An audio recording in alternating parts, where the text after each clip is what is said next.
আসসালামু আলাইকুম ছোট্ট বন্ধুরা। তোমরা কি রাতের আকাশের তারাগুলো দেখে মুগ্ধ হও?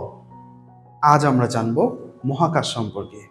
মহাকাশ এমন একটা জগৎ যেখানে রয়েছে গ্রহ, চাঁদ, তারা আরো অনেক কিছু। মহাকাশ মানে হলো পৃথিবীর উপরে বিশাল এক শূন্যস্থান। এটি এত বড় যে কেউ এর শেষ দেখতে পায় না। মহাকাশে রয়েছে গ্রহ, নক্ষত্র, চাঁদ, গ্যালাক্সি আরো অনেক কিছু। সূর্য আমাদের সৌরজগতের কেন্দ্র। এটি একটি বিশাল আগুনের গোলা।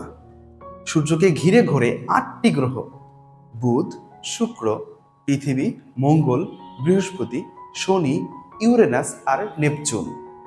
আমাদের পৃথিবী হলো একমাত্র গ্রহ যেখানে প্রাণ আছে। তুমি কি জানো শনি গ্রহের চারপাশে রিং বা বলয় আছে? আমাদের রাতের আকাশের সবচেয়ে কাছের বন্ধু হলো চাঁদ। এটি পৃথিবীর একমাত্র প্রাকৃতিক উপগ্রহ।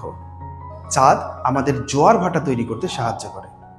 ১৯৬৯ সালে প্রথম মানুষ চাঁদে পা রেখেছিল। তার নাম ছিল নীল আর্মস্ট্রং। তোমরা কি জানো প্রতিটি তারা হলো সূর্যের মতো একটি বিশাল গরম আগুনের গোলা? আমরা যেগুলো রাতে দেখি সেগুলো অনেক দূরে থাকে, আর অসংখ্য তারা দিয়ে তৈরি হয় গ্যালাক্সি। আমাদের গ্যালাক্সির নাম মিল্কি ওয়ে। এখানে লক্ষ লক্ষ তারা আছে। তোমরা কি জানো মানুষ মহাকাশে কিভাবে যায়? রকেটের মাধ্যমে। মহাকাশে গিয়ে মানুষ গবেষণা করে আরো নতুন কিছু কিভাবে জানা যায়। মহাকাশে মধ্যাকর্ষণ নেই, তাই সবকিছু ভেসে বেড়ায়। আজ আমরা শিখলাম মহাকাশের নানা রহস্য, গ্রহ, তারা আর গ্যালাক্সির গল্প। কি মজার না?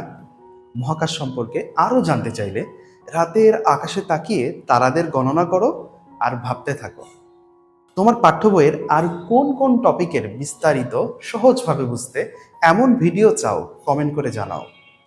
আবারও দেখা হবে নতুন কোনো মজার বিষয় নিয়ে। ধন্যবাদ। আসসালামু আলাইকুম।